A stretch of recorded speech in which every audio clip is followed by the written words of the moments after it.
Euskal Herria irratian kultur aldizkaria. Hau Belarrirako kulturaren errebista hemen Euskal Herria irratian gaur bi gairekin gatozkizue. Alde batetik toponimia de Tafalla, Tafallako leku izenak, Jimeno Jurioren liburua, bere lan guztien bildumaren barrenien. Udako Euskal Unibertsitatea bestalde, izenak berak udari egiten dio erreferentzia, baina urte guztiko lanetan ari da. 2007 urte honetarako asmoak finkatu berri ditu, oraintxe joan den asteburuan egin den batzarren nagusian. Hau Belarrirako kultur aldizkaria Eusko ikaskuntzaren bultzadaz hemen Euskal Herria irratian. Beka bat izan zuen, Eusko ikaskuntzak edo eman ziona, eta orduan, zagizen bat denboran aditu zen, lan hori egiten dena den, beti bezala materialak bazituen lehendik ere, lehenagotik. Eta orduan, bertako toponimia bildu zuen, baina ez bakarrik toponimia. Orain, liburua beste izen batu, baina lehenago zen toponimia historiko etnografika de Tafalla, hori zuen titulo zaharra. Orduan hor, aurkintzen, dermioen izena sartzen ditu, eta baitzare dermiotzat ezin ardilezken beste leku batzuenak, eta gero dokumentazioan aurkitu zituen, eta oraindik ere, zenbaitetan ibiltzen diren, izen arruntze zenbait eza. Orduan ez da bakarrik toponimia, betire toponimiarekin lotutako gauza dira, eta dokumentazioan agertu diren gauzak, baina toponimia pixkat zabalagoa da gaia, ez? Orduan, Tafallako toponimia guzia sartzen du, desagertu dena, eta bizi dagoena, eta, lehen dokumentazioa sartzen zena, eta oraindik ere bizi dagoena, dokumentazioa sartzen du non dagoen, eta gero, jatorriaz zerbait esaten du, ez gehiagire askotan zaila delako, ezta? Eta hori bai, saiatzen da, euskaraz, gauz horien nola adierazi diren azaltzen. Izan ditzezen toponimoak, izan ditzezen bestelako izen arruntoriek, ez? Eta hortarako oinarritzen da, bera Artaxoako baitzen ondokoa, Artaxoan azaltzen dena, edo bestela Orbai barrean, Puiu eta Tafallan moakidea dira, edo, Orbai barko beste herrietan, edo Xuen, edo beak toponimia ongi ezagutzen zuen, eta orduan aipatzen du, ez dakinek, kalera edo la kalera, eta hori galtzina labea esaten da, edo olako gauza esartzen ditu. Beti ere nik uste helburu didaktiko batekin, ez da? Tafallarrek euskara pixkatik ezaten, edo baldin badakite, beren toponimian zehazaltzen den ikus dezaten. Lan sakona da, eta, esan dizan bezala, azalpenak emate ditu, dokumentazioa azaltzen eta hori guztia, eta gero bukaeran mapa batzuk ere sartzen ditu. Dena dela, lan hau 89koa da. Lehenbiziko argitalpena eta bakarra, orai arte 89koa zen, eta erran nahi dut, Iruñerriko lanak pixka bat berandokoak dira, ez da? Orduan, nik esan nuke hau bere, Jimenoren lehenbiziko lanetako batela toponimiarloan, bazituen lehenago, artikulu batzuk eta horrela, baina bete-betean, nik uste, lan honekin egin ziola, behar bada, hasiak izango zituen beste lan batzuk ere, baina hau da, lan potoletan lehenbiziko atea zena, toponimia lan ezagin naiz. Itzaurreak agertzen dira, itzaurre zaharra, gero edizio honi Txillardegik egin dio beste itzaurre bat, euskaraz, eta gero erdarara itzuli dute, eta gero badolako itzaurre interesgarri bat, Tafallako zen inguruan, eta horrela, ez da, interesgarri bat ez bertako dago, eta, besteen dako ere bai, ez da. Eta gero, ABC ordenan sartzen ditu, esan dizuana, toponimoak eta toponimoekin batean, termino edo dermio maila hori ez duten beste leku izan batzuk, eta gero, izen arrunt batzuk. Gero, oharren atala dago, lehenago oharrak testuan sartuta zeuden, baina orai, honetan Pamielak eta egin duen honetan bukaerara, bota dira liburu guztietan, ez da, oharrak, eta erosoagoa da, behar da konsultatzeko ez, baina irakurtzeko bai. Eta gero bibliografia dator, eta bibliografiaren ondotik mapa horiek, aipatu izkizuan horiek, eta mapetan toponimoak non dauden, hau da, Tafallako mapa gertzen da, eta toponimoak izan non dagoen, gero herrimoak idea, Artaxoa, eta Miranda, eta bestea, eta herri borritaula, eta gero bideak ere agertzen dira, birandako bidea edo ez dakinongo bidea, ezta, eta hori ere marraztua dago. Liburua berez da ekarpena, ezta, Tafallako toponimia ezagutzea, ongi ezagutzea, askotan toponimia lanak aski asialetik edo egiten dira, ezta, biltzen dira lau toponimo, edo gaur egunean bizi daudenak edo horrela, eta horrekin iruditzen zaio batzui aski dela. Jose Mari beti lan sakonak egiten zituen, artxiboan asko ibiltzen zelako, artxiboetan, eta gero, ahozko formak eta ere bildu zituen, da, orduan, Jose Maria lan guztietan, toponimia lan guztietan, lan sakona ikusten da, dokumentazio lan handia, eta gero ahozko formak ere biltzen zituen, erranduan bezala, eta mapak ere agertzen dira, eta, hori da, hain zuzen, toponimia lan batek izan behar duena. Orain aldaketatxo batzuk egin ditugu normalizazio edo arautzean, ezta? Lehenago behar badak kari gabe azaltzen zen formaren bat orain karekin azaltzen da edo kasu batean alderantziz egin du, ezta? Eta gero kasuen batean bestean ordenare aldatu du. Bakizu ordena ABC ordenan sailkatuta dagoenean edo toponimoak eta hitzemak ABC ordenan sailkatuta daudenean garrantzizkoa da generikoa aurretik hartzen baduzu toki batean joango da, ezta? Sarrera hori edo atzean jartzen baduzu beste batean edo artikuluan non jartzen duzun tabarrez, eta horrekin bada gora bera handi xamarra.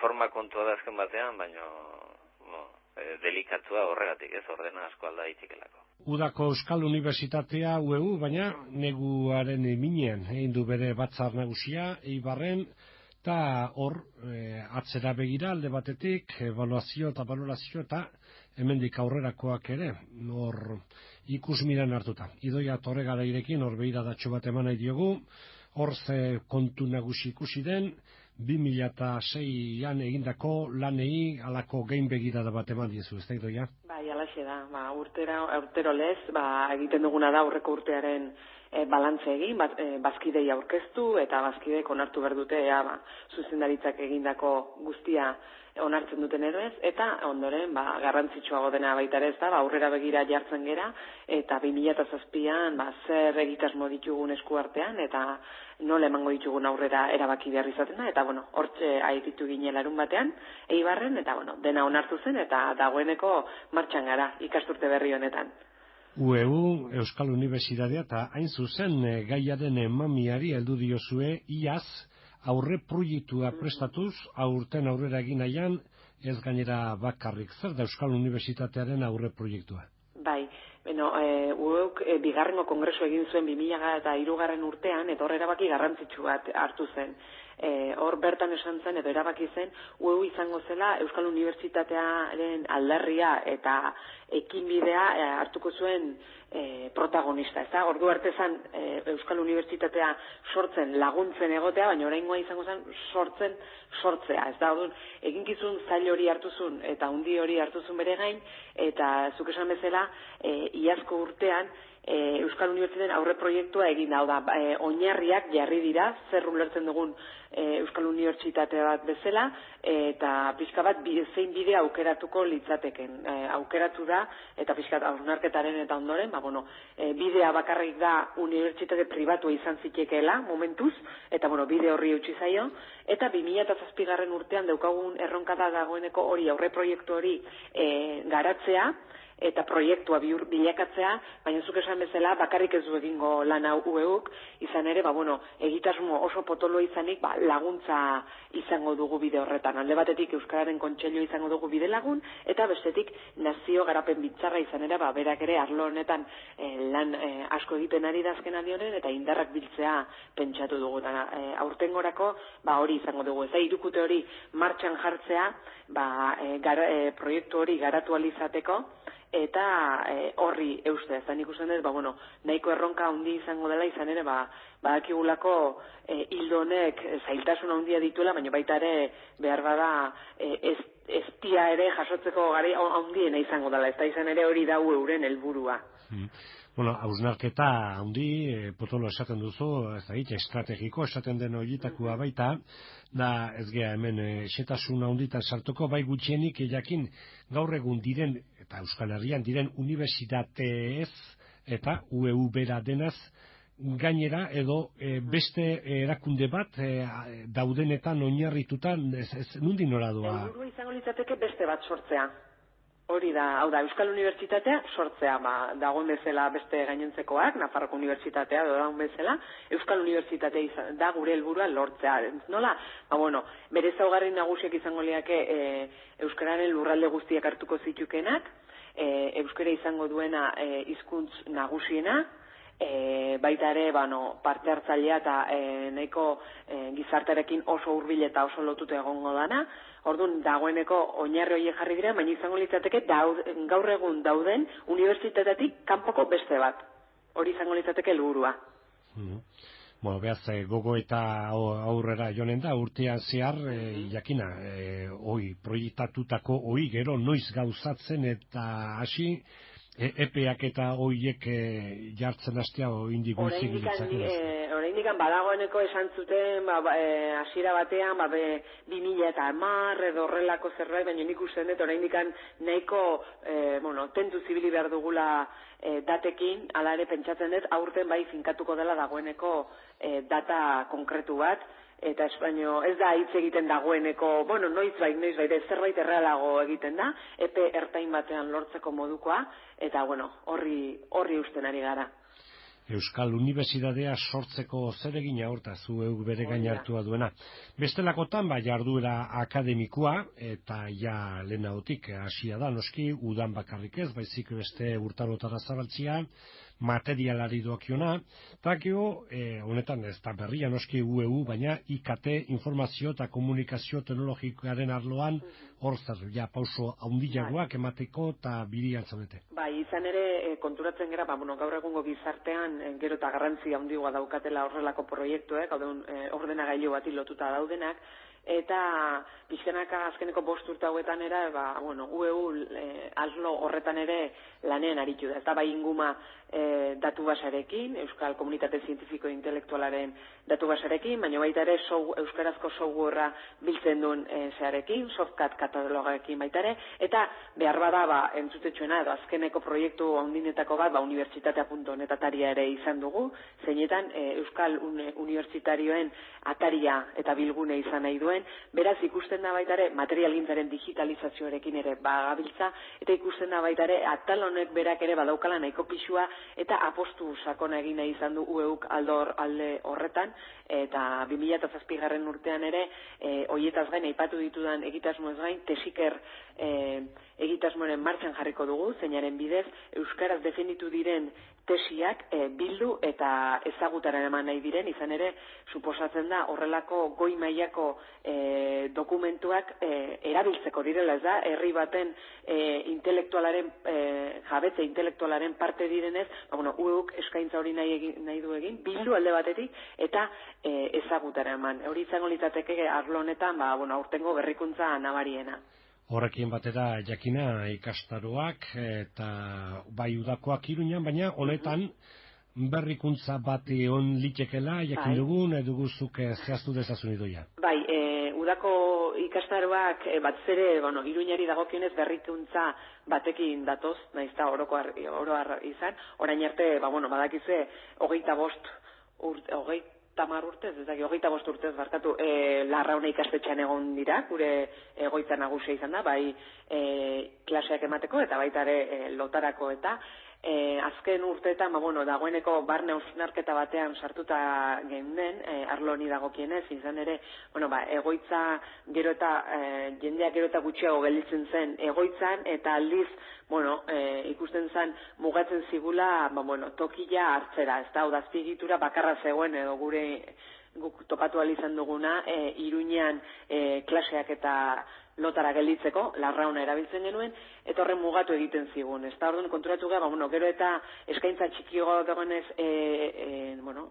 bertan lotara gelditzeko, apostu bat egin dugu, hau da, aurrera begira jarri gara, eta inolako konplexurik gabe, naiz eta beti errespetu handiz, egingo duguna da, aurten egoitzarik ez eskaini. Beraz, Larrauna ikastetxea utz egingo dugu, zergaitikan, beste azpiegitura egokiago bat topatzea aldera eta ikastaroen kalitatera handiago eta bermatzera. Eta hori da pixka bat aldaketa behar bada, Iruñetik bagoaz eta ez inolaz ere, Iruñen udako ikastarok egiten jarraituko ditugu, baina kasu honetan hizkuntza eskolan izango da.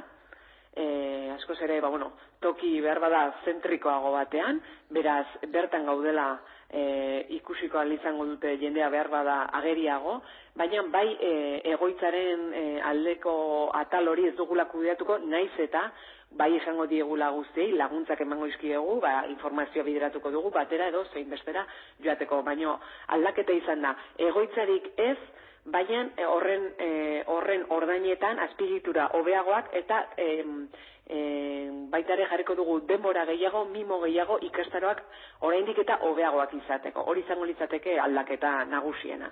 Beraz, Larraunatik alde zarrera, hizkuntz eskola horretara, data betire eta ohikoa Sanferminak amaitu eta hurrengo astean uztailean. Hori da, uztailaren 3. astean, bertan izango gara, hori ez da aldatuko, hori bai, gure alegina egingo duguna da, lehenengo urtea da oraindik aldaketarekin, baina bai saiatuko gana, bai Baionan eta bai Iruñan egiten direnak, gero eta gehiago bertako lurraldearekin lotuta dauden ikastaroak sustatzen.